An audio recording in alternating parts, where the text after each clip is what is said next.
Hello hello hello प्यारे बच्चों। बच्चे, आज के रिवीजन सेशन में ना हमने क्लास 10th के जो फिज़िक्स के क्वेश्चंस हैं वो कुछ क्वेश्चंस निकाले हैं जिनसे बच्चों को हेल्प मिलेगी रिवीजन में कि इस तरीके के क्वेश्चंस जो हैं वो एग्जाम्स में पूछे जा सकते हैं। ठीक है, बिना रखे शुरू करते हैं। चलो, पहला question, find the refractive index of medium B with respect to medium A. देखो, इस क्वेश्चन में बच्चे सबसे पहले आपने क्या करना है, देखो एंगल ऑफ इंसिडेंस तो हमें दिया हुआ है ना 30 डिग्री। एंगल ऑफ रिफ्रैक्शन की बजाय नीचे वाला एंगल 30 डिग्री दिया हुआ है, आप लोगों को दिख रहा होगा। तो एंगल ऑफ रिफ्रैक्शन कितना हो जाएगा 60 डिग्री, क्योंकि पूरा 90 डिग्री होना चाहिए। ये एंगल 30 डिग्री दिया हुआ है, तो ऊपर वाला एंगल ऑफ रिफ्रैक्शन कितना बचेगा 60 डिग्री। अब हमें निकालना है medium B with respect to medium A. तो refractive index of medium B with respect to medium A क्या होता है, याद करो हमने क्या पढ़ा था। Refractive index of medium B upon में medium A, refractive index of medium B upon में medium A equals to sine of angle of incidence divided by sine of angle of refraction. इतना तो पता है ना। तो sine of angle of incidence कितना दिया हुआ है, एंगल ऑफ इंसिडेंस दिया हुआ है 30 डिग्री, तो साइन ऑफ 30 डिग्री अपॉन में एंगल ऑफ रिफ्रैक्शन है 60 degree, sine 60 degree. Sine 30 degree की बच्चा वैल्यू होती है 1/2 और साइन 60 डिग्री की वैल्यू होती है √3/2। 2 से 2 कट गया, आंसर क्या आया 1/√3। ठीक है, this is refractive index of medium B with respect to medium A. अच्छा, इससे हमें पता क्या चल रहा है, देखो हमने रेशो निकाली थी जो कि आई 1/√3, तो एन बी अपॉन में N A is equal to 1/√3 आया। फाइनल आंसर तो हमारा ये है, बट फिर भी इससे क्या पता चल रहा है हमें, अगर हम क्रॉस मल्टीप्लाई करेंगे तो एन ए इक्वल्स टू आया √3 times refractive index of medium B. इसका मतलब हमें पता चला है कि रिफ्रैक्टिव इंडेक्स ऑफ बी जो है, sorry refractive index of A जो है वो √3 times refractive index of medium B है। अगर हम इसमें वैल्यू पुट करें ना 1.732 multiply by refractive index of medium B, इसका मतलब हमें पता चल रहा है कि रिफ्रैक्टिव इंडेक्स ऑफ ए या फिर मीडियम ए जो है वो 1.732 टाइम्स डेंसर है as compare to medium B.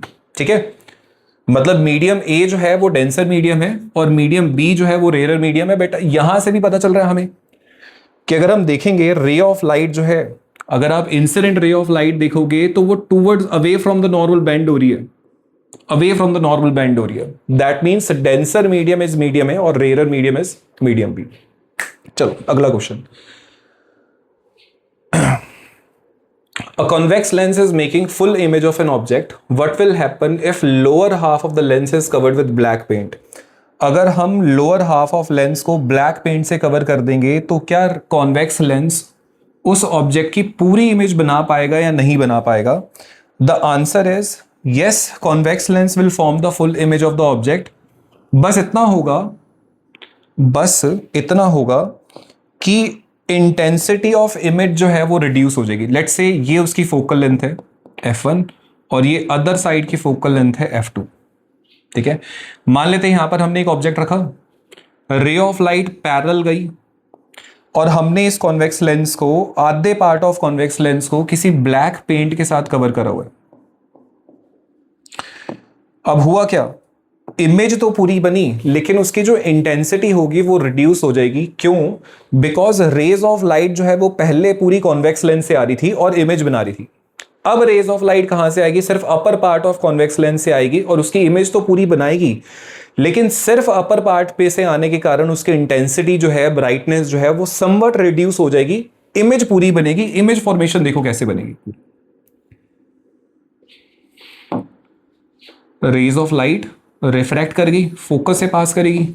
एक रे ऑफ लाइट हम ऊपर से ले लेते हैं, ये रे ऑफ लाइट भी बेटा रिफ्रैक्ट करेगी बट फोकस से ना पास करने के बजाय उसके आगे से पास करेगी। क्यों? बिकॉज पैरेलल नहीं है प्रिंसिपल एक्सेस के। ठीक है, ये बन गई उसकी पूरी इमेज। एक और रे ऑफ लाइट हम ले सकते हैं, लो, अब ये भी पैरेलल नहीं है बट पैरेलल रे ऑफ लाइट के नीचे से निकल रही है, तो फोकस से आगे या फोकस से ना निकलने के बजाय वो फोकस से पीछे की तरफ से निकलेगी और इमेज यहीं पर ही बनाएगी। ये इमेज पूरी बन रही है लेकिन उसकी इंटेंसिटी या ब्राइटनेस जो है वो सिर्फ रिड्यूस हो जाएगी अगर हम आधे पार्ट ऑफ कॉन्वेक्स लेंस को किसी ब्लैक पेपर के साथ कवर कर देंगे। नेक्स्ट क्वेश्चन, चलो analyse the table showing the variation of image distance. क्या क्या चीजें दी हुई है मार्क कर लें। इमेज डिस्टेंस दिया हुआ हमें एंड ऑब्जेक्ट डिस्टेंस दिया हुआ है। In case of convex lens के लिए दिया हुआ है। Answer the following question, what is the focal length of convex lens. अच्छा देखो, जब हमने फोकल लेंथ फाइंड आउट करनी है ना तो हम कौन सी ऑब्जर्वेशन के पास जाएंगे। 6 ऑब्जर्वेशन हमें दी हुई है, ठीक है। कौन सी ऑब्जर्वेशन के पास जाना है, तीसरी वाली एरी। क्यों? बिकॉज ये तीसरी वाली ऑब्जर्वेशन हमें बता रही है कि अगर हमने ऑब्जेक्ट को ट्वाइस ऑफ एफ पे रखा हुआ है तो उसकी इमेज भी कितनी बन रही है, कहां पर बन रही है, ट्वाइस ऑफ एफ पे ही बन रही है, मतलब सेंटर ऑफ कर्वेचर बन रही है but other side of the lens.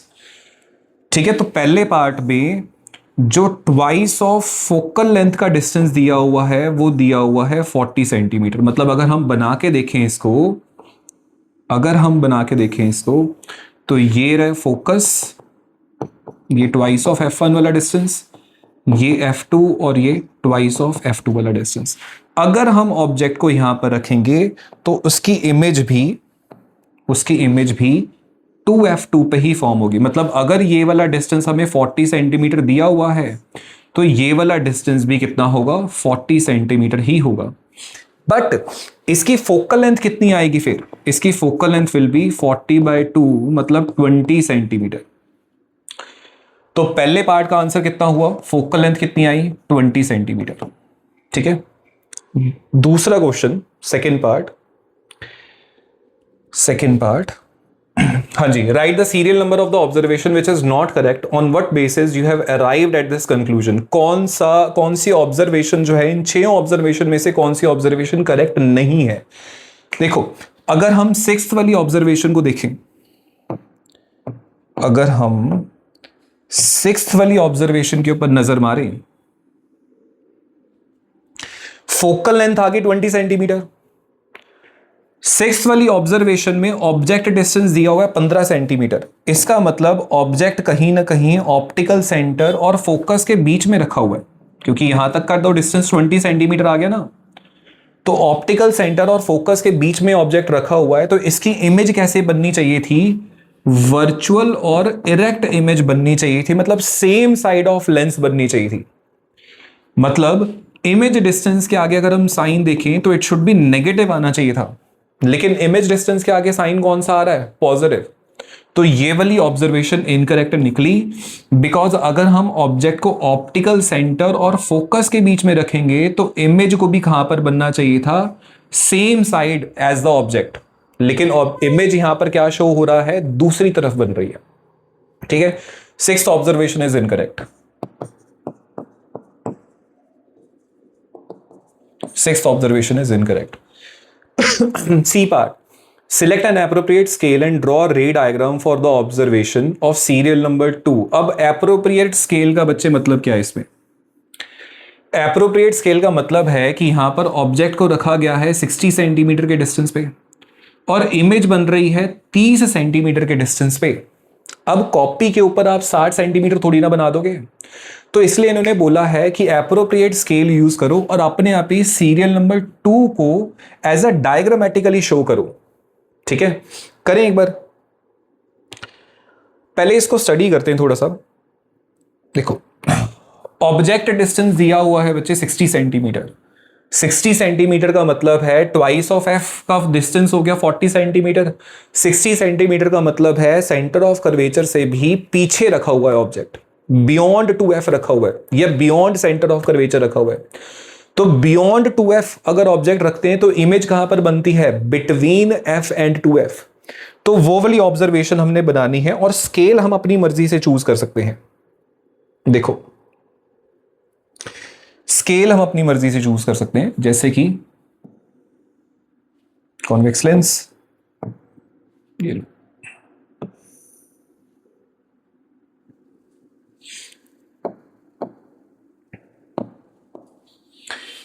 ये ले लेते हैं F1, this is twice of F1, optical centre, this is F2 और ये है ट्वाइस ऑफ F2। हमने बियॉन्ड सी हमने ऑब्जेक्ट को रखा हुआ है, बियॉन्ड 2f हमने ऑब्जेक्ट को रखा हुआ है। तो पहली रे ऑफ लाइट गई parallel to the principal axis, after reflection it will pass through focus. दूसरी रे ऑफ लाइट को हम ऑप्टिकल सेंटर से अगर हम पास करवाएं, तो इमेज कहां पर बनेगी? इमेज बनेगी वहां पर जहां पर दोनों रिफ्रैक्टेड रेज मीट कर रही हैं। ठीक है, कहां पर बनी इमेज? यहां पे, दोनों रिफ्रैक्टेड रेज यहां पे मीट कर रही है। अब एक काम करते हैं, हमने यहां पर स्केल क्या चूज करा? आप अपनी मर्जी से चूज कर सकते हो कि लेट कर लेते हैं 3 सेंटीमीटर है यहां तक, तो यहां पर 6 सेंटीमीटर हुआ, और हमने ऑब्जेक्ट जो है फिक्स 6 सेंटीमीटर से पीछे रखा हुआ है, तो यहां पर भी 3 सेंटीमीटर हो जाएगा और यहां पर भी 6 सेंटीमीटर हो जाएगा। ये स्केल आप यूज कर सकते हो। ये ए है, दिस इज बी, इसको हम दे देते हैं ए डैश और इसको हम दे देते हैं बी डैश। ठीक है, अगला question. For the same angle of incidence in medium P, Q and R, 3 तरीके के अलग अलग मीडियम्स दिए हुए हैं इस क्वेश्चन में। एक मीडियम पी, मीडियम क्यू और medium R. The angles of refraction are 45 degree, 35 degree and 15 degree respectively. In which medium will the velocity of light will be minimum? और किसमें velocity of light maximum होगी? Give reason for your answer. देखो बेटा, इस question में ना सीधा सीधा हमने ये करना है, देखो कि हमने रिफ्रैक्टिव इंडेक्स को कंपेयर करवाना है। रिफ्रैक्टिव इंडेक्स की कंपैरिजन होगा तो ही हम पता लगा पाएंगे, तीनों मीडियम के रिफ्रैक्टिव इंडेक्स का कंपैरिजन होगा विद एंगल ऑफ रिफ्रैक्शन, तो ही हम पता लगा पाएंगे कि कौन सा मीडियम डेंसर है, कौन सा मीडियम रेयर है। अगर हमें पता चल गया डेंसर मीडियम कौन सा है, रेयर मीडियम कौन सा है, तो हम स्पीड ऑफ लाइट भी पता लगा लेंगे कि इसमें मैक्सिमम और किसमें मिनिमम होगी। ठीक है, तो अगर हम स्नेल्स लॉ का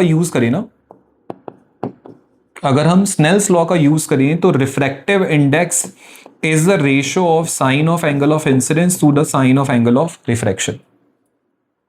ठीक है, एंगल ऑफ इंसिडेंस तो तीनों में सेम है, तो एंगल ऑफ इंसिडेंस कांस्टेंट हो गया। एंगल ऑफ रिफ्रैक्शन हालांकि तीनों में अलग अलग है, पहले में 45 डिग्री है, दूसरे में 35 डिग्री है और तीसरे में 45 डिग्री है। तो साइन आई जो है, साइन आई इसमें पूरी की पूरी टर्म कांस्टेंट है, क्योंकि तीनों में हम सेम तरीके का एंगल ऑफ इंसिडेंस ले रहे हैं। तो रिफ्रैक्टिव इंडेक्स क्या हुआ? It is inversely proportional to sine R, या फिर हम ये भी तो लिख सकते हैं refractive index is inversely proportional to angle of refraction. तो जिसका ज्यादा एंगल ऑफ रिफ्रैक्शन उसका रिफ्रैक्टिव इंडेक्स कम, और जिसका कम एंगल ऑफ रिफ्रैक्शन उसका रिफ्रैक्टिव इंडेक्स ज्यादा। तो इसका मतलब है एंगल ऑफ रिफ्रैक्शन जो है वो सबसे ज्यादा 45 डिग्री मीडियम पी के लिए है। तो मैं यहां पर एंगल ऑफ रिफ्रैक्शन के केस में लिख लेता हूं, angle of refraction for P is greater than angle of refraction of Q is greater than angle of refraction for R. ठीक है, एंगल पी का angle of refraction, sorry medium P का angle of refraction जो है वो सबसे ज्यादा है 45 डिग्री, फिर मीडियम क्यू का, और सबसे कम एंगल ऑफ रिफ्रैक्शन है मीडियम आर का। तो रिफ्रैक्टिव इंडेक्स सबसे ज्यादा किसका होगा? अगर एंगल ऑफ रिफ्रैक्शन सबसे ज्यादा इसका है तो refractive index of P is less than refractive index of Q is less than refractive index of are.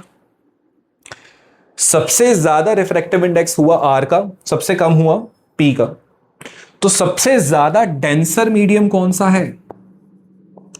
Denser medium are है, और रेयर मीडियम सबसे ज्यादा कौन सा है? पी। ठीक है, रिफ्रैक्टिव इंडेक्स उसका सबसे कम निकला है। तो वेलोसिटी ऑफ लाइट मिनिमम किस में होगी? Velocity of light is minimum in R, और velocity of light is maximum in P.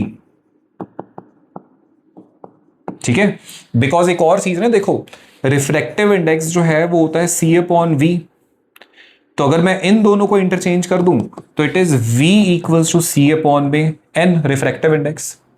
For constant speed of light, अगर हम इसे कांस्टेंट ले लें तो velocity of light is inversely proportional to n। जिसका रिफ्रैक्टिव इंडेक्स सबसे ज्यादा होगा उसमें स्पीड ऑफ लाइट सबसे, वेलोसिटी ऑफ लाइट सबसे कम होगी। तो सबसे ज्यादा रिफ्रैक्टिव इंडेक्स किसका है? आर का, तो उसमें सबसे कम होगी वेलोसिटी ऑफ लाइट, और सबसे कम रिफ्रैक्टिव इंडेक्स है पी का, तो उसमें सबसे ज्यादा होगी स्पीड ऑफ लाइट। ठीक है, मिनिमम है आर में, मिनिमम है आर में और मैक्सिमम है पी में। समझ में आया? चलो, the linear magnification produced by spherical mirror is +3। Magnification की वैल्यू बच्चे दी हुई है हमें +3।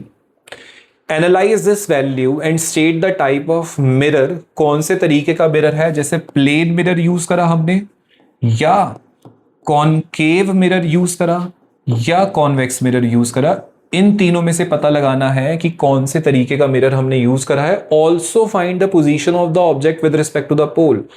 ऑब्जेक्ट पोजीशन क्या है ये भी पता लगानी दोनों तीनों में, इस क्वेश्चन में। मतलब draw ray diagram to show the formation of a image in this case. Okay जी, देखो तीनों पार्ट करते हैं।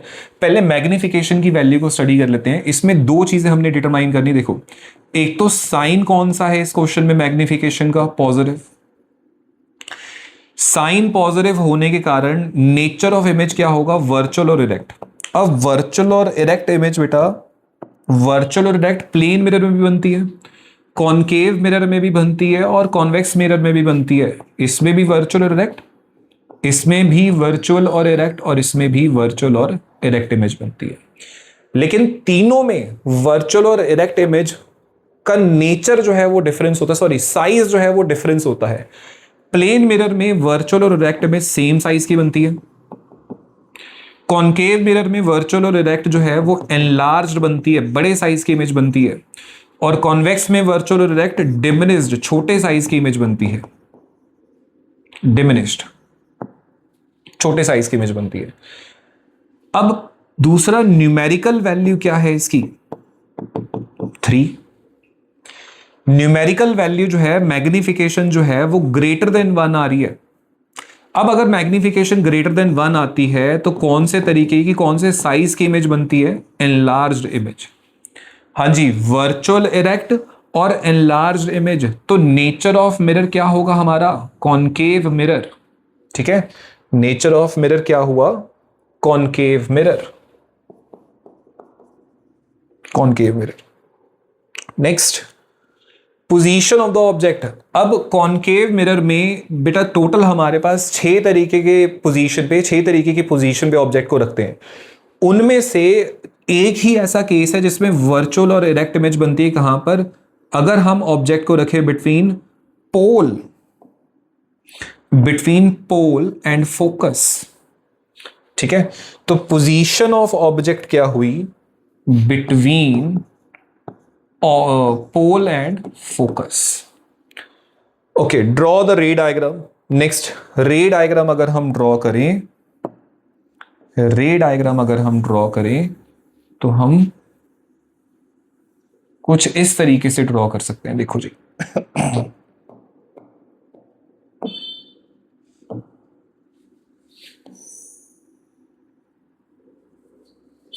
ठीक है, ये कॉनकेव मिरर है,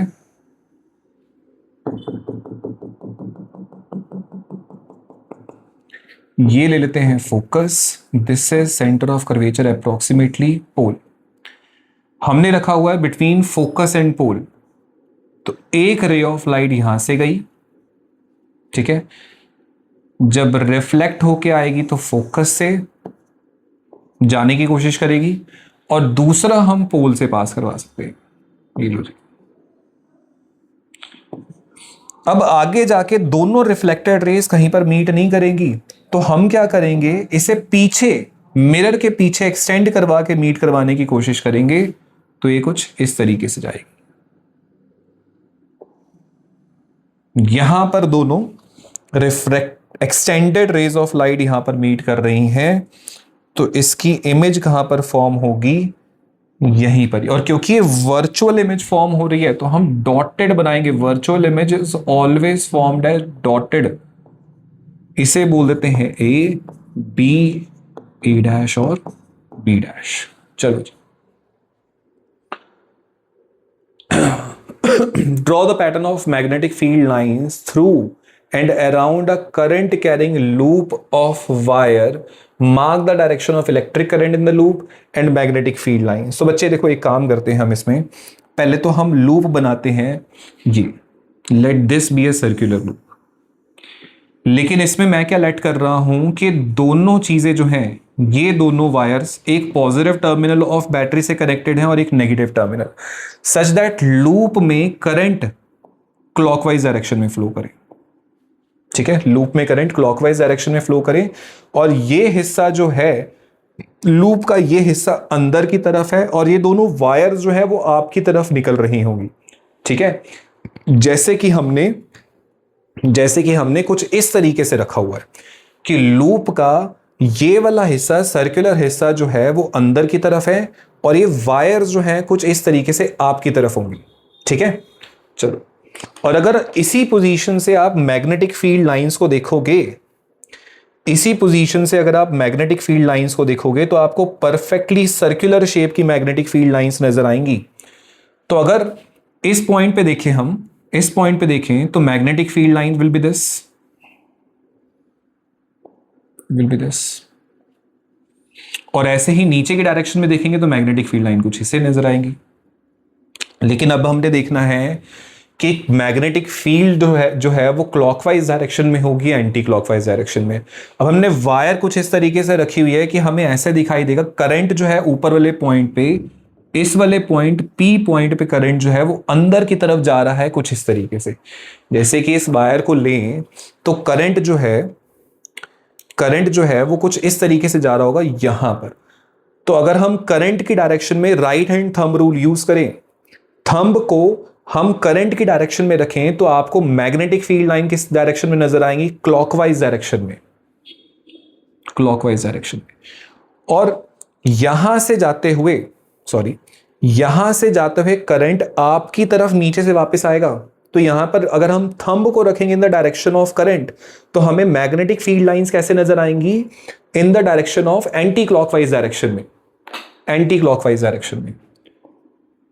ठीक है, लेकिन सेंटर पे क्या होता है? सेंटर पे मैग्नेटिक फील्ड लाइंस कुछ इस तरीके से अपने आप को ओरिएंट करती हैं कि सेंटर पे हमें एक स्ट्रेट लाइन नजर आए. सेंटर पे हमें magnetic field line as a straight line नजर आए. अब ये देखो, अगर यहां से क्लॉकवाइज और यहां से एंटी क्लॉकवाइज, तो बिल्कुल बीच में मैग्नेटिक फील्ड लाइन कैसे नजर आएंगी हमें? ऐसे. ठीक है. How would the strength of magnetic field due to current carrying loop be affected if the radius of the loop is reduced to half of its original value? मतलब ए part में कह रहे हैं अगर हम रेडियस को रिड्यूस कर दें तो magnetic strength of magnetic field जो है वो किस तरीके से इफेक्ट करेगी? Strength of magnetic field will increase. अगर हम सेंटर से डिस्टेंस रिड्यूस कर दें तो स्ट्रेंथ ऑफ मैग्नेटिक फील्ड बढ़ जाती है. दूसरा, strength of the current through the loop is doubled. अगर हम करंट बढ़ा दे बेसिकली तो strength of magnetic field will also increase, क्योंकि स्ट्रेंथ ऑफ मैग्नेटिक फील्ड जो है वो डायरेक्टली प्रोपोर्शनल होती है करंट के और इनवर्सली प्रोपोर्शनल होती है डिस्टेंस के. डिस्टेंस कम करोगे तो भी मैग्नेटिक फील्ड बढ़ जाएगी, करंट बढ़ाओगे तो भी मैग्नेटिक फील्ड बढ़नी है. ठीक है. Next question, what are magnetic field lines? Justify the following statement. Two magnetic field lines never intersect each other. Magnetic field lines are closed curves. अच्छा, पहले तो मैग्नेटिक फील्ड लाइंस क्या होती है बेटा? मैग्नेटिक फील्ड लाइंस जो हैं वो ऐसा पाथ होती हैं, ऐसी लाइंस होती हैं स्ट्रेट या कर्व. या तो ये magnetic field lines straight lines हो सकती हैं या magnetic field lines will be curved.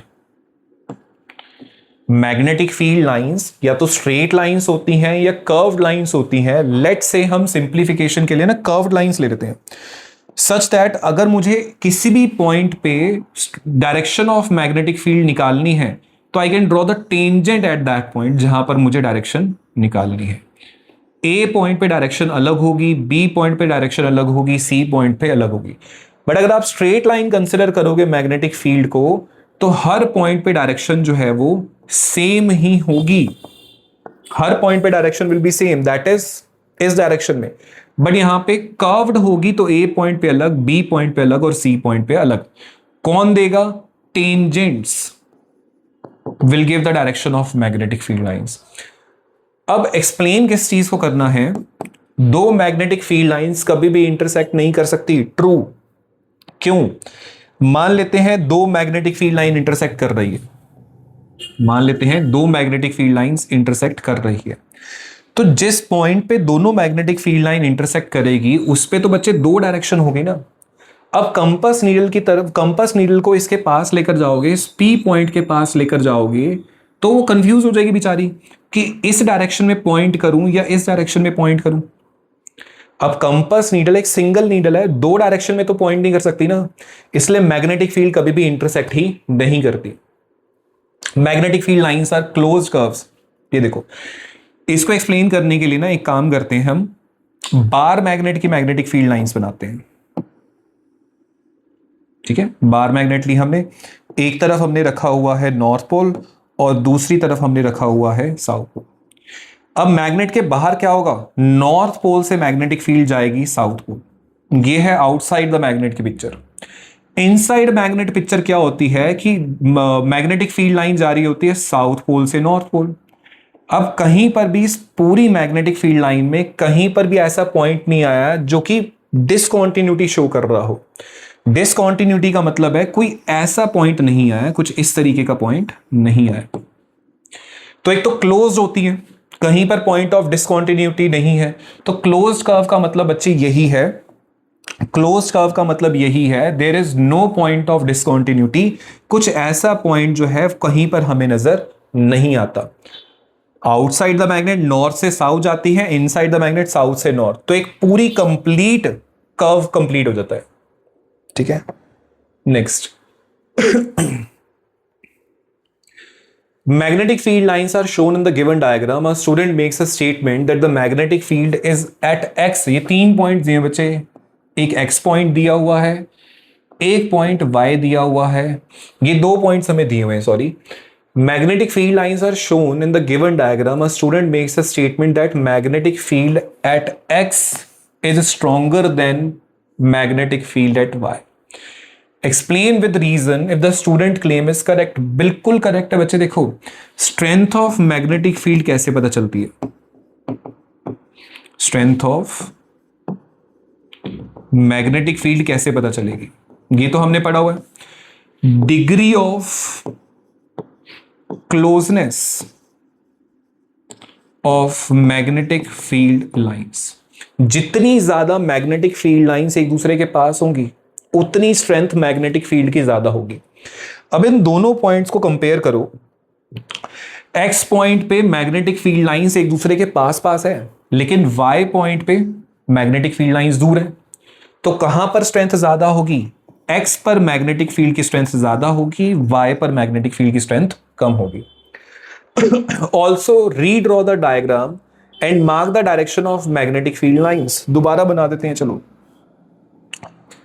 अभी हमने डायग्राम दोबारा बनाया था बच्चे कि अगर हम नॉर्थ पोल लें, सॉरी एक बार मैग्नेट लें, एक बार मैग्नेट लें, एक जगह हमने रखा हुआ है नॉर्थ पोल, दूसरी जगह रखा हुआ है साउथ पोल, तो आउटसाइड द मैग्नेट नॉर्थ से साउथ, ये लो, नॉर्थ से साउथ, और इनसाइड द मैग्नेट क्या होगा? साउथ से नॉर्थ, साउथ से नॉर्थ।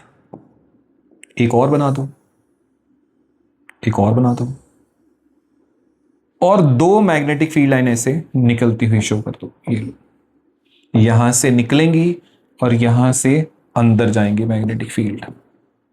चलो, ठीक है। What is the function of earth wire? Function of earth wire. बेटा, फंक्शन ऑफ अर्थ वायर क्या होता है? जैसे मान लेते हैं हमारे पास एक इलेक्ट्रिकल इक्विपमेंट है और इसके सरफेस पे ना गलती से चार्जेस लीक हो गए, इलेक्ट्रॉन्स, कोई भी चार्जेस ले लो, गलती से इसके सरफेस पे इलेक्ट्रिकल चार्जेस रिलीज हो गए। अब अगर हम इस कंपोनेंट को, इलेक्ट्रिकल कंपोनेंट को छुएंगे तो हमें इलेक्ट्रिक शॉक भी लग सकता है। अब काम क्या आता है अर्थ वायर, अब अर्थ वायर क्या करेगी, इसको ना एक लो रेजिस्टेंस पाथ प्रोवाइड कर देगी। मतलब हम एक वायर अटैच कर देंगे जो सीधा अर्थ के अंदर जा रही होगी। अब उस वायर का काम क्या है, सबसे पहले इसकी प्रॉपर्टी है इसकी रेजिस्टेंस लो है। अब अगर रेजिस्टेंस लो है तो इस सारे के सारे चार्जेस क्या करेंगे, इस वायर की तरफ जाना कोशिश करेंगे, वायर की तरफ जाने की कोशिश करेंगे। तो इस सारे इलेक्ट्रॉन्स या सारे चार्जेस को अर्थ वायर ने क्या करा, एक लो रेजिस्टेंस पाथ प्रोवाइड कर दिया ताकि सारे चार्जेस जो है अर्थ के अंदर चले जाएं, ताकि हम इस इलेक्ट्रिकल कंपोनेंट को टच करें तो हमें इलेक्ट्रिक शॉक ना लगे। ठीक है, तो what is the function of earth wire, एक लो रेजिस्टेंस पाथ प्रोवाइड करना ताकि हमें यूजर जो है उसको इलेक्ट्रिक शॉक ना लगे। State the advantage of earth wire in domestic electrical appliances such as electric iron। Same चीज है बच्चे, देखो वो भी तो एक इलेक्ट्रिकल मेटालिक कंपोनेंट है। अब मेटालिक कंपोनेंट के ऊपर, मेटल के ऊपर कभी कभार इलेक्ट्रिक चार्जेस लीक हो जाते हैं। इस केस में क्या होगा, अगर हम इलेक्ट्रिकल कंपोनेंट्स को टच करेंगे तो हमें इलेक्ट्रिक शॉक लग जाएगा। अब उसमें क्या हुआ, जो आप 3 पिन लगाते हो ना, ये वाला जो सबसे चौड़ा हिस्सा होता है ये अर्थ वायर को कनेक्ट करता है उस इलेक्ट्रिकल कंपोनेंट के साथ।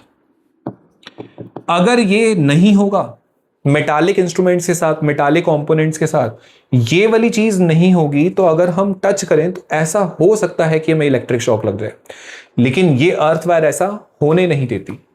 ठीक है, 2 wires X and Y are placed parallel to each other। पहली वायर और दूसरी wire are placed parallel to each other. Current I is flowing in the wire in the same direction. ये ले लेते हैं बच्चे, एक I और दूसरा I in the same direction. Will both the wires attract और रिपेल ईच अदर। तो इसको ना देखो, एक काम करते हैं, इसकी मैग्नेटिक फील्ड होगी, अगर करंट ऊपर के डायरेक्शन में होगा तो magnetic field anti clockwise direction में होगी, तो anti clockwise direction will be this, ये एंटी क्लॉकवाइज डायरेक्शन।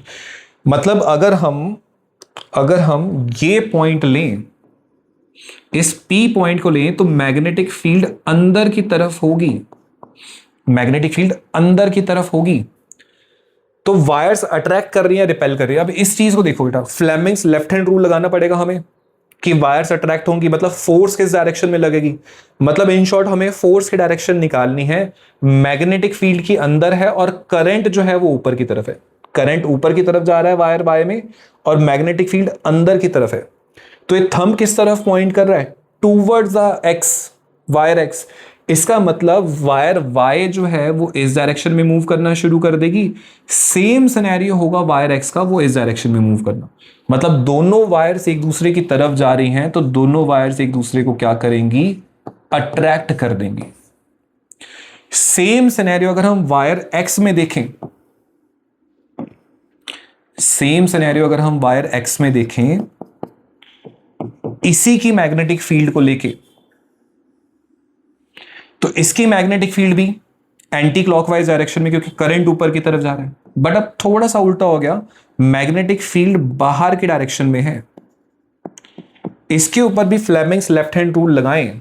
अगर हम फ्लेमिंग्स लेफ्ट हैंड रूल लगाएं, करंट ऊपर है, मैग्नेटिक फील्ड बाहर की तरफ है, करंट ऊपर है, तो एक्स वाली वायर के ऊपर फोर्स किस डायरेक्शन में लग रही है, टूवर्ड्स वायर वाई।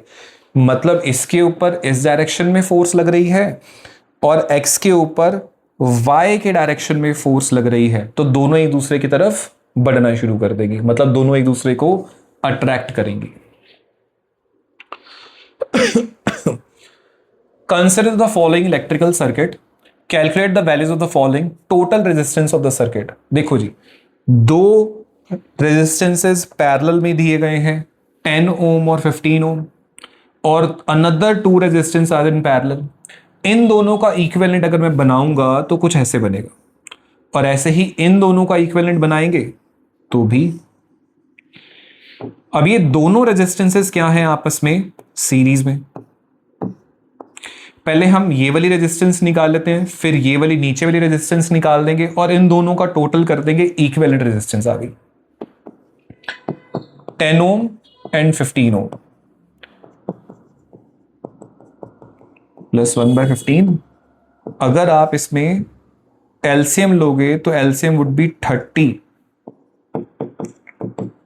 5/30, तो आरपी की वैल्यू आ गई 6 ओम, इसकी वैल्यू आ गई 6 ओम। और दूसरे ग्रुप के लिए मतलब 60 ओम एंड 40 ओम के लिए 1/RP dash equals to 1/60 plus 1/40। अगर आप इनका एलसीएम लोगे तो 120 आ गया, यहां पे गया 2, 3, ये भी आ गया 5/120, तो इट इज 1/24। तो आरपी डैश की वैल्यू आ गई 24 ओम। और इन दोनों का टोटल क्या होगा, ये दोनों सीरीज में है तो सीरीज में ये हो जाएगा 6 + 24 मतलब 30 ओम। टोटल रेजिस्टेंस क्या आ गई 30 ओम, दिख भी नहीं रहा। चलो टोटल रेजिस्टेंस कितनी आ गई 30 ohm. Total current from the source, अब इसके लिए बच्चे हम ओम्स लॉ यूज कर सकते हैं। देखो V equals to I R, बस इसमें एक चीज का ध्यान रखना, अगर पोटेंशियल डिफरेंस टोटल लेंगे तो करंट भी टोटल होना चाहिए और रेजिस्टेंस भी टोटल। टोटल पोटेंशियल डिफरेंस कितना है 15 वोल्ट, करंट टोटल निकालना है तो रेजिस्टेंस भी टोटल ही होनी चाहिए विच इज 30 ओम। तो करंट आ गया 15/30 मतलब 0. ये 1 पे जाएगा 2 पे जाएगा 0.5 ampere, current is 0.5 ampere. Next is potential difference निकालना है अक्रॉस दिस ओनली, सिर्फ इसके अक्रॉस पोटेंशियल डिफरेंस निकालना है हमें।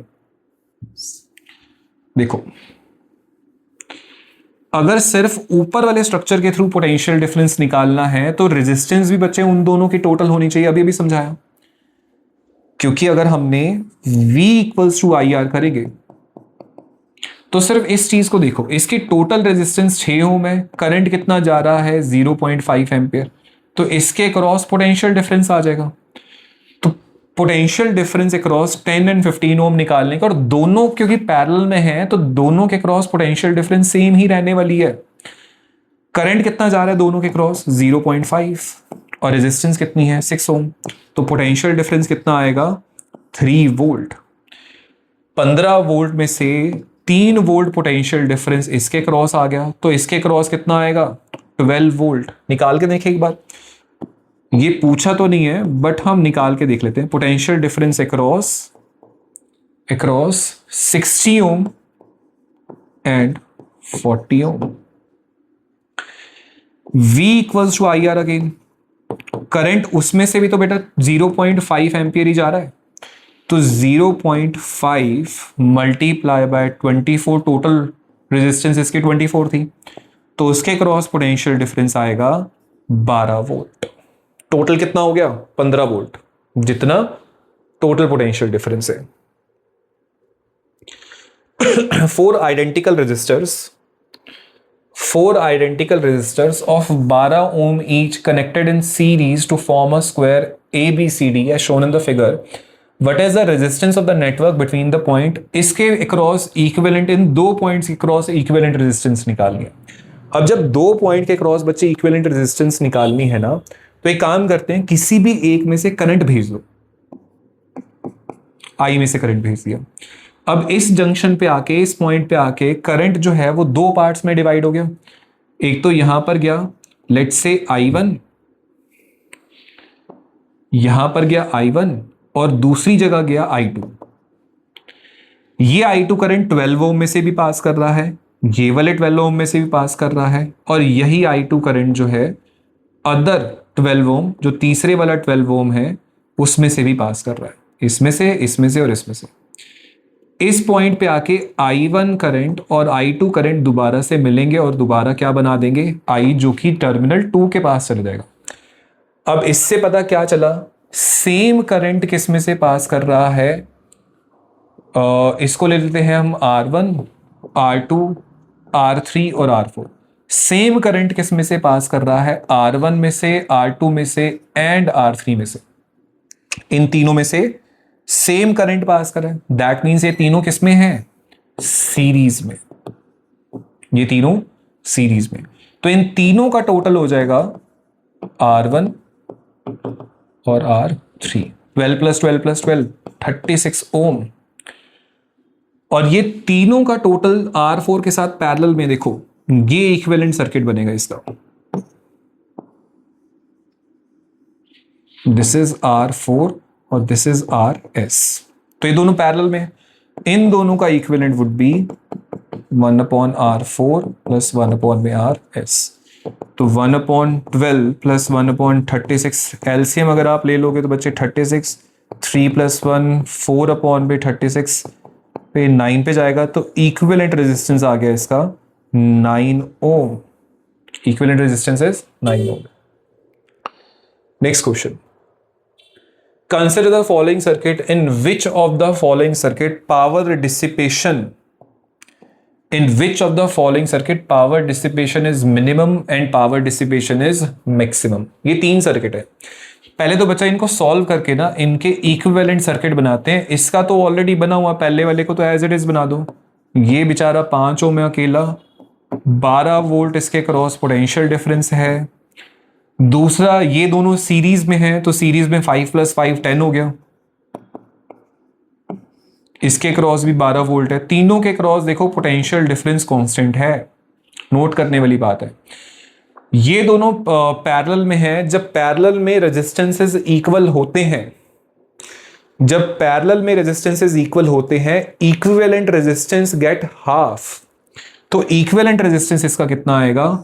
2.5 ओम। इसके क्रॉस भी 12 वोल्ट का पोटेंशियल डिफरेंस है। तीनों के क्रॉस पोटेंशियल डिफरेंस सेम है, लेकिन रेजिस्टेंसेस अलग अलग है। अब पावर का बच्चे एक फॉर्मूला होता है V²/R। अगर पोटेंशियल डिफरेंस कांस्टेंट है, तो हम ये बोल सकते हैं power is inversely proportional to resistance. Minimum power किसमें? जिसकी रेजिस्टेंस सबसे ज्यादा होगी उसमें पावर इज मिनिमम। सबसे ज्यादा रेजिस्टेंस किसकी है? बी वाले सर्किट की, ये वाले सर्किट, तो यहां पर पावर मिनिमम होगी। और जिसकी रेजिस्टेंस सबसे कम उसकी पावर सबसे मैक्सिमम। सबसे कम रेजिस्टेंस किसकी है? पैरेलल वाले सर्किट की, तो इसकी power dissipation will be maximum. ठीक है। A piece of wire of resistance R is cut lengthwise into 5 identical parts। मतलब एक वायर है हमारे पास, इसकी लेंथ ले लेते हैं बच्चे L, और रेजिस्टेंस R ले लेते हैं, और इसको 5 इक्वल पार्ट्स में डिवाइड करा गया है। इक्वल पार्ट्स का मतलब है हर एक पार्ट की लेंथ कितनी है? L/5, L/5, L/5, L/5 और L/5।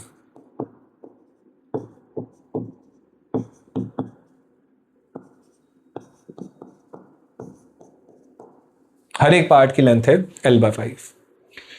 अब हमें पता है रेजिस्टेंस जो है is directly proportional to length.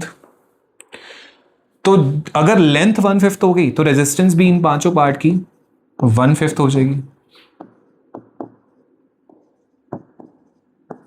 Resistance भी 1/5 हो गई। R/5, R/5, R/5, R/5, R/5। These parts are then connected in parallel and the equivalent resistance of this combination is, ये लो जी, पांचों पार्ट्स को पैरेलल में कनेक्ट कर दिया।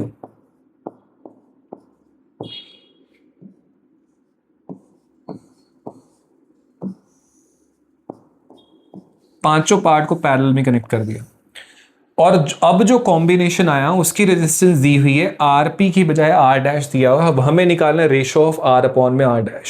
ये लो, तो हम इक्विवेलेंट रेजिस्टेंस निकालने के लिए 1/R' equals to 1/R1 plus 1/R2 3 plus 1/R4 plus 1/R5। हर एक रेजिस्टेंस की वैल्यू पुट करो, r by 5 plus 1 upon r by 5 plus 1 upon r by 5 r by 5 and r by 5, ये पांचों पार्ट्स की रेजिस्टेंस आ गई। डिनोमिनेटर का अगर हम बच्चे रेसिप्रोकल करें इनको सॉल्व करके तो इट इज 5 अपॉन में r plus 5 upon r 5 upon r 5 upon r और 5 अपॉन r। इन सबको सॉल्व करेंगे तो r डैश की वैल्यू आ गई, r is the LCM, 5 plus 5 plus 5 plus 5 plus 5 is 25, directly लिख दिया। अब r अपॉन r डैश निकालने के लिए इस r को वहां पे जाके इक्वल टू के दूसरी तरफ जाके मल्टीप्लाई कर दो, तो r अपॉन r डैश आ गया 25 अपॉन 1। ठीक है, ये हमारा आंसर है 25 upon 1। The diagram below shows a special case of an eye defect। कौन सा आई डिफेक्ट है पहले डिटरमाइन करने की कोशिश करते हैं। देखो ये नियर पॉइंट, n का मतलब दिया हुआ हमें नियर पॉइंट। वैसे तो देखने से बच्चे पता चल रहा है कि हाइपरमेट्रोपिया है, क्यों? बिकॉज ये नॉर्मल नियर पॉइंट है, सॉरी ये हाइपरमेट्रोपिक आई का नियर पॉइंट है और ये है normal near point of the human आई। अगर हाइपरमेट्रोपिक डिफेक्ट ऑफ विजन में नॉर्मल नियर पॉइंट पे हम रखते हैं तो उसकी इमेज जो है वो रेटिना पे फोकस सही तरीके से नहीं हो पाती।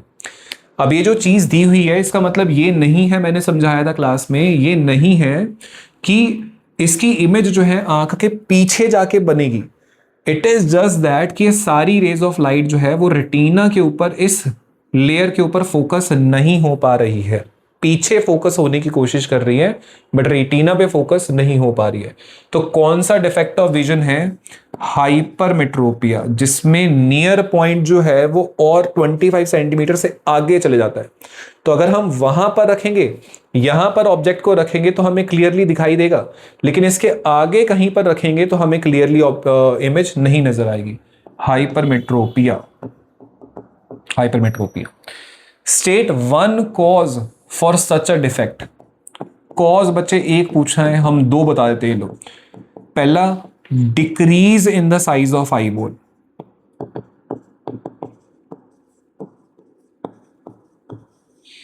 मतलब इमेज वहीं पर बन रही है रेटिना जहां पर पहले थी, जहां पर पहले रेटिना था, लेकिन आई बॉल का साइज रिड्यूस हो गया तो अब रेटिना की लेयर थोड़ी सी आगे आ गई। दैट मींस अब रेटिना पे इमेज फोकस नहीं हो पाएगी।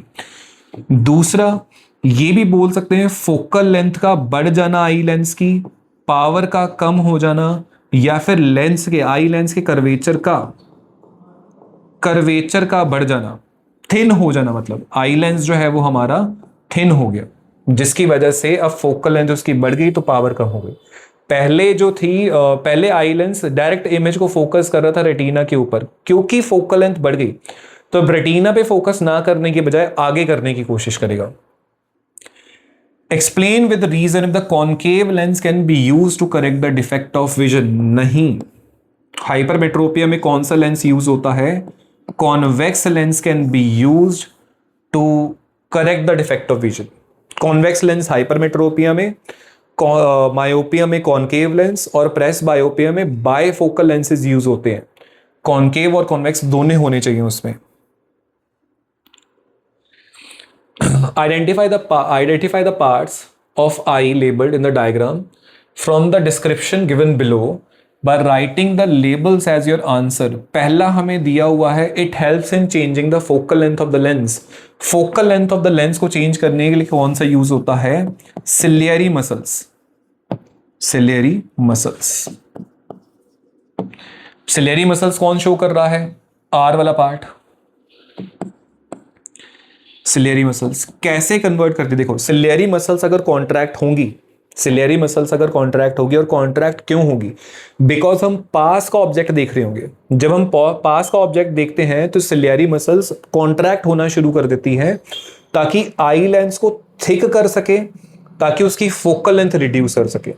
अगर हम दूर का ऑब्जेक्ट देख रहे हैं तो सिलियरी मसल्स रिलैक्स हो जाएंगी अपना, ताकि उसकी फोकल लेंथ या फिर आई लेंस जो है वो थिन हो सके, ताकि उसकी फोकल लेंथ बढ़ जाए। It causes most of the refraction of the eye light entering the eye. Crystalline lens टी, टी it controls the amount of light entering the eye. वैसे तो हमने पढ़ा है प्यूपिल, लेकिन प्यूपिल को भी कौन कंट्रोल करता है? आइरिस। तो यहां पर आंसर बच्चे आइरिस होना चाहिए, ये जो कि है पी, आइरिस। और आइरिस कैसे करता है? अगर आइरिस मस्कुलर डायफ्रागम ही होता है, अगर ये मसल्स कॉन्ट्रैक्ट होना शुरू हो जाएंगी तो प्यूपिल का साइज रिड्यूस हो जाता है ताकि कम से कम लाइट एंटर करे। और अगर रेटिना सॉरी अगर आइरिस डायलेट होगा, रिलैक्स करेगा, तो प्यूपिल और एक्सपैंड होना शुरू हो जाता है ताकि ज्यादा से ज्यादा लाइट एंटर करे। It acts as a screen on which the image is formed. कुछ बोलने की जरूरत नहीं, ना उधर देखने की जरूरत है रेटिना, बट एक चीज के लिए देखना पड़ेगा, S, S. The far point of myopic person is 80 centimetre. अब इसका मतलब क्या है? Far point of myopic person is 80 centimetre. That means कि एक मायोपिक पर्सन जो है वो सिर्फ 80 सेंटीमीटर वाले डिस्टेंस तक क्लियर देख सकता है। अब इस 80 सेंटीमीटर से और आगे अगर ऑब्जेक्ट रख दिया तो उसको क्लियर नहीं दिखेगा। What is the nature and power of the lens required to correct the problem? इस क्वेश्चन में देखो दो चीज करनी होती है, एक तो u ले लेना है माइनस इंफिनिटी, और v लेना है नेगेटिव ऑफ फार पॉइंट जो हमें दिया हुआ है। क्यों लेना है इसके बारे में भी डिस्कशन करते हैं। मतलब -80 सेंटीमीटर मीटर में कन्वर्ट करेंगे तो -0.8 मीटर। क्यों लेना है? देखो, अगर मैं मायोपिक आई बनाऊं, जैसे मान लेते हैं ये मायोपिक आई है, सिर्फ इतना सा हिस्सा बना रहे हैं, और ये आई लेंस, लेट्स से ये चीज है, ठीक है, ये रेटिना की लेयर होगी इधर, let this be the layer of retina. Let's say उसका फार पॉइंट जो है बच्चे ये है, this is the far point of myopic person. यहां तक जब तक हमने इस रेंज में ऑब्जेक्ट रखा हुआ है तब तक उसे क्लियर दिखाई देता रहेगा। जैसे ही ऑब्जेक्ट को यहां कर दूंगा, अब उसे क्लियर आना बंद हो जाएगा। इसका मतलब अगर यहां की इमेज जो है, यहां की इमेज रेटिना के ऊपर बिल्कुल फोकस हो रही होगी, बिल्कुल बन रही होगी, उसे क्लियरली दिखाई देगा। ठीक है, अब हम इसकी करेक्शन में क्या करते हैं ये भी ध्यान से देखना। इसकी करेक्शन के लिए क्या किया जाता है, ये वाली चीज समझ में आनी चाहिए कि यहां पर रखा हुआ है, हमें क्लियरली क्यों नजर आएगा, बिकॉज उसकी इमेज क्लियरली यहां पर रेटिना के ऊपर बन जाएगी। ठीक है, रेटिना के ऊपर इमेज बन जाएगी उसकी। लेट्स से हमने यहां पर ना रख के यहां कहीं रख दिया, ओ डैश पे रख दिया, तो उसके लिए तो हम बहुत पीछे चले गए हम। ठीक है, उसके लिए तो बहुत पीछे चले गए। अब क्या होगा, हमने कॉनकेव लेंस लगाया, अभी हमने डिस्कस करा कॉनकेव लेंस यूज करते हैं। अब मान लेते हैं कि यहां से रेज ऑफ लाइट जो है वो आ रही है और हमें कैसा बहुत दूर से आ रही है, फार पॉइंट तो और भी दूर चले गया ना हमारा, तो यहां से रेज ऑफ लाइट आ रही है। अभी कॉनकेव लेंस क्या करेगा, देखना ध्यान से। कॉनकेव लेंस क्या करेगा, इस ऑब्जेक्ट की जो हमने far point of myopic eye से पीछे रखा हुआ, कॉनकेव लेंस क्या करेगा, ऑब्जेक्ट कहां चले गया हमारा, ऑब्जेक्ट डिस्टेंस इंफिनिटी, हमें क्लियर नहीं नजर आएगा ना, इंफिनिटी पे चले गया, तो इसलिए हम यू यहां पे माइनस इंफिनिटी ले लेते हैं, इससे इधर रखा हुआ है। इसकी इमेज कहां पर बनाने की कोशिश करेगा, इसकी इमेज कहां पे बनाने की कोशिश, ये कॉनकेव लेंस इसकी इमेज कहां पे बनाएगा।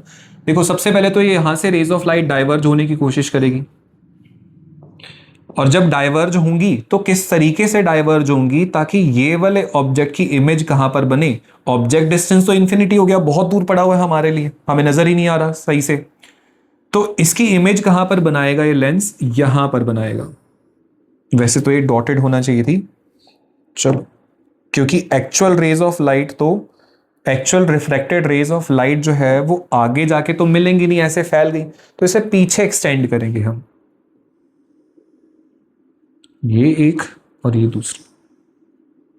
ठीक है, इस कॉनकेव लेंस ने क्या करा, इस ऑब्जेक्ट की इमेज जो फार पॉइंट से पीछे पड़ी थी, ऑब्जेक्ट डिस्टेंस इंफिनिटी, कहां पर बनाई, यहां पर, जहां पर उसका असल फार पॉइंट था, जहां पर उसे पहले फार पॉइंट पे रखा था, क्लियरली नजर आ रहा। तो इमेज डिस्टेंस इस कॉनकेव लेंस के लिए क्या हो गया, -0.8 मीटर।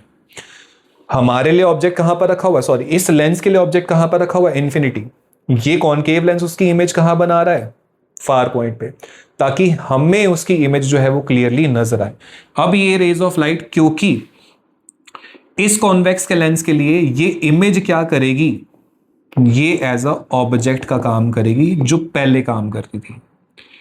अब ये कॉन्वेक्स लेंस उसको सीधा रेटिना के ऊपर फोकस कर देगा।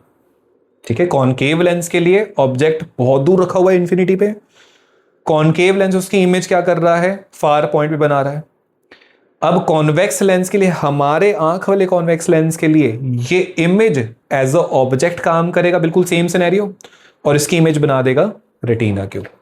तो इसलिए हम इमेज डिस्टेंस 0.8 मीटर ले लेते हैं। कॉनकेव लेंस के लिए सारी कैलकुलेशन हो रही, तो उसके लिए object distance infinity, image distance 0.8। तो बस अब यूज कर लो बेटा lens formula, 1/v minus 1/u equals to 1/f, 1/ -0.8 minus infinity equals to 1/फोकस, जो कि खुद पावर ही होती है। 1/इंफिनिटी 0, तो पावर क्या आ गई, -1/0.8, पॉइंट आया 10, 5 पे 4 पे, तो पावर आ जाएगी negative of 1.25 dioptre. This is the power. और नेगेटिव साइन क्या शो कर रहा है, हमें कॉनकेव लेंस चाहिए, पावर कितनी होनी चाहिए कॉनकेव लेंस की, 1.25 dioptre. White light is dispersed. White light is dispersed into 7 visible colored components by glass. Vibgyor. किस में डिस्पर्स हो जाते हैं, विबग्योर में। ट्राइंगल ट्राइंगल ट्राइंगल, ठीक है बच्चे। व्हाइट लाइट आई यहां से, और ये 7 कलर्ड कंपोनेंट्स में डिस्पर्स हो गई। ऊपर हमें मिलता है रेड लाइट और नीचे मिलती है, सबसे नीचे मिलती है वायलेट लाइट। अभी कहते हैं name the colour which bends the most, जो सबसे ज्यादा बेंड होता है और जो सबसे कम बेंड होता है। State the relation between wavelength और एंगल ऑफ डेविएशन। यहां से सब कुछ पता चल रहा है बच्चे। देखो एक लाइन हम बना देते हैं ये। अगर रे ऑफ लाइट डेविएट ना होती अपने पाथ से, एक हाइपोथेटिकल कंडीशन, तो इस डायरेक्शन में जाती। अगर रे ऑफ लाइट डेविएट ना होती तो सीधा इस डायरेक्शन में जाती। ठीक है, प्रिज्म ने क्या करा, उसे 2 पार्ट्स में या 7 कलर कंपोनेंट्स में डिवाइड कर दिया। तो सबसे ज्यादा बेंडिंग किसकी हो रही है, वायलेट कलर की, और सबसे कम बेंडिंग किसकी हो रही है, रेड कलर की। तो कौन सा कलर सबसे ज्यादा डेविएट करता है अपने पाथ से, वायलेट। और कौन सा कलर सबसे कम डेविएट करता है, रेड। ठीक है, मतलब सबसे कम एंगल ऑफ डेविएशन रेड का है, और सबसे ज्यादा एंगल ऑफ डेविएशन कौन से कलर का है, वायलेट कलर का। State the relation between wavelength of light and angle of deviation. आप ये चीज देखो, इतना हम लोगों को बच्चे पता है, पूरी 10th में हम इतना तो पढ़े हैं कि वेवलेंथ सबसे ज्यादा रेड की होती है और सबसे कम वायलेट की। वेवलेंथ सबसे ज्यादा रेड की होती है और सबसे कम होती है वायलेट की। उल्टा डेविएशन हो रहा है, एंगल ऑफ डेविएशन वायलेट का सबसे ज्यादा है और रेड का सबसे कम है। तो इससे हमें क्या पता चला, that angle of deviation is inversely proportional to wavelength. जिसकी वेवलेंथ ज्यादा उसका एंगल ऑफ डेविएशन सबसे कम, जिसकी वेवलेंथ सबसे कम उसका एंगल ऑफ डेविएशन सबसे ज्यादा। दोनों में इनवर्स रिलेशन है। ठीक है, कुछ बच्चे इस तरीके के क्वेश्चंस आपने प्रैक्टिस करने हैं। ठीक है, कसर नहीं छोड़नी सारे क्वेश्चंस प्रैक्टिस करने में। जो क्वेश्चन मिल रहे हैं तुम दो। ठीक है, चलो बेस्ट ऑफ लक बच्चे।